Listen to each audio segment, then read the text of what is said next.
La temperatura está afectando a las plantas, a su floración e incluso las plantas están llegando a abortar porque hay temperaturas altas.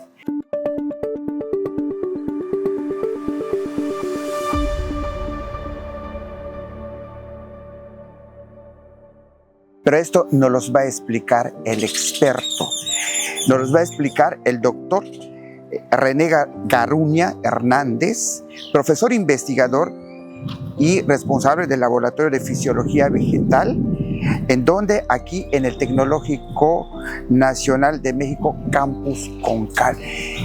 Doctor, ¿cómo es esto del impacto de la temperatura que tiene sobre la fisiología? Nos recuerda que es un poquito la fisiología en las plantas y la repercusión en la floración. Sí, claro que sí, Freddy. Pues primero explicar un poquito, ¿no? lo que realizamos los fisiólogos. La fisiología vegetal es un área de la biología que se encarga de estudiar cómo funcionan las plantas, ¿sí? Cuáles son los procesos bioquímicos, los procesos, valga la redundancia, fisiológicos, para poder explicar sobre todo cómo van a ser las respuestas ante diferentes estímulos. Los estímulos pueden ser bióticos o abióticos.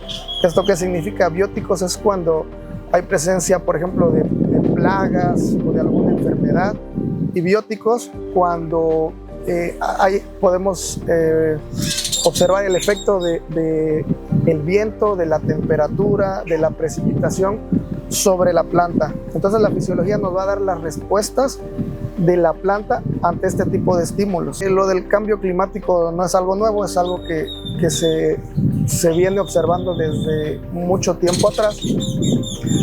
Y tratar de entender cómo la temperatura afecta los procesos de las plantas puede ser la llave para tener especies o diferentes variedades que puedan permitir alimentarnos en el futuro cercano, porque se estima que las temperaturas pues siguen incrementando, ¿no? Entonces, hay diferentes efectos de la temperatura. Por ejemplo, el que más hemos estudiado acá en el Tecnológico de Concal es el efecto de la temperatura sobre la fotosíntesis de las plantas. Las temperaturas tienen un óptimo térmico, es decir, están aclimatadas a ciertos grados de temperatura. Cuando ese nivel sube, entonces vienen ciertos problemas. Fisiológicamente y bioquímicamente hay una desnaturalización de enzimas, de proteínas, incluso de DNA, y todo esto afecta, ¿no? Y es como una cadena. Falla un engrane y eso va a repercutir en todo el sistema. Entonces, una disminución en la tasa de fotosíntesis por efecto de temperaturas altas puede terminar en falta de producción, o sea, en el aborto de flores, en el aborto de frutos. No sé si quieras que te... Por supuesto, un poquito más. Sí, porque ahorita muchos productores dicen que se le caen sus frutos, que ya no hay floración. A eso usted se le llama aborto. Sí, sí. Bueno, el aborto de flores o frutos, pues es cuando ya sea la flor o el fruto no logra completar su ciclo. Entonces, pues prácticamente eso genera una merma en el rendimiento de la planta. Y como te decía hace rato, es como una cadenita. Por medio de la fotosíntesis, la planta consigue acumular carbono. El carbono es el principal componente de la planta, es el principal nutriente. El carbono es la base de la fotosíntesis. Y la fotosíntesis pues es fundamental en el planeta, pues para la vida de todos los ecosistemas, considerando que la planta es base en las cadenas de los alimentos, ¿no?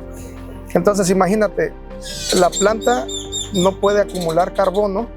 Entonces si no acumula carbono porque hay una baja en la tasa fotosintética, entonces no va a poder generar carbohidratos, no va a poder generar proteínas, no va a poder generar lípidos. En realidad el abasto de las biomoléculas en la planta va a estar limitado.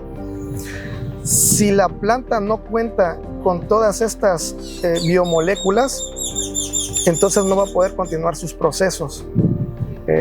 Por ejemplo, en el caso de las flores, si no hay suficiente fuente de carbono, entonces las flores no tienen suficiente enzimas y lípidos, ¿sí?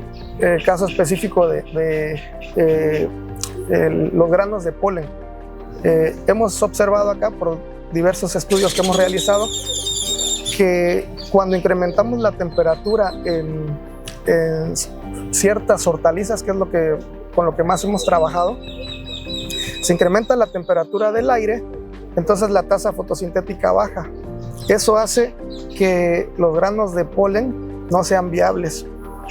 No son viables porque al no haber suficiente fuente de carbono, pues están limitados, ¿no? Entonces, hay células muy específicas, por ejemplo, la célula del tapete a nivel de antera, que es como si fuera el cordón umbilical entre una madre y un hijo, ¿no?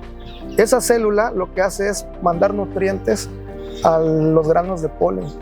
Pero si no hay suficientes nutrientes porque la fotosíntesis disminuyó por efecto del incremento en la temperatura, entonces esos granos de polen no se logran desarrollar, no se logran madurar adecuadamente. Si los granos de polen no maduran o no son viables, cuando ocurre la fecundación, ¿sí? Cuando el polen llega al receptáculo femenino, en este caso al estigma, pues es un proceso que no va a llegar a nada.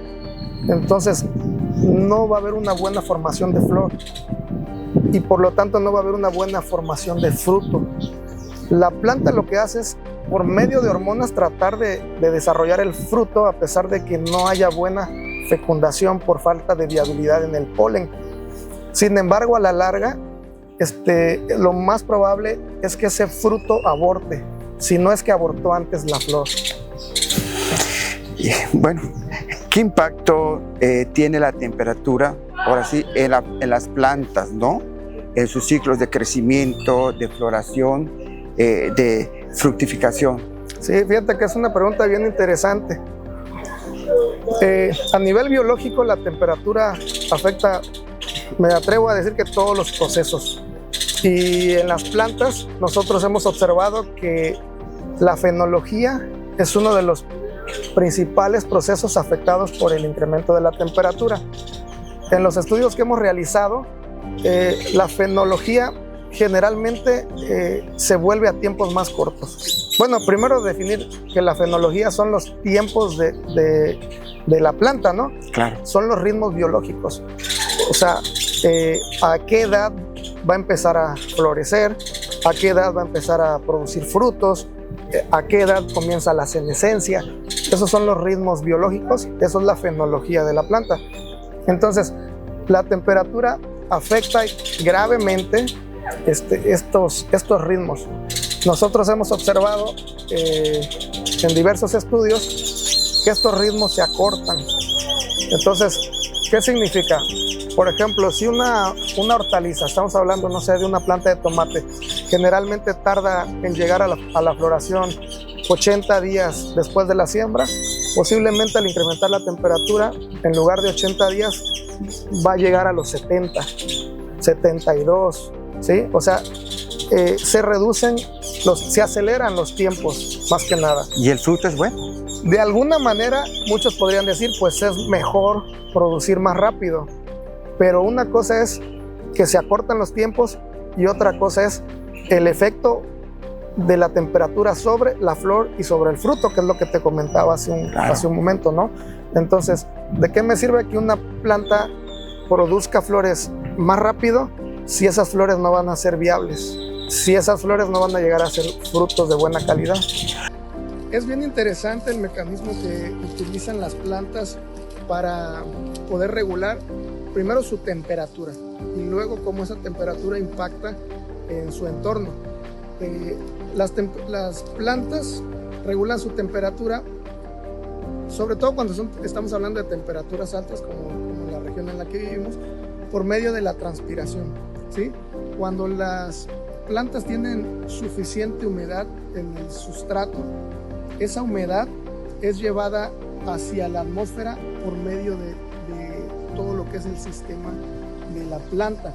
Primero es absorbido por las raíces, después es transportado por el sistema vascular, estamos hablando de lo que se le conoce como xilema o floema, y después sale hacia la atmósfera por medio de los estomas.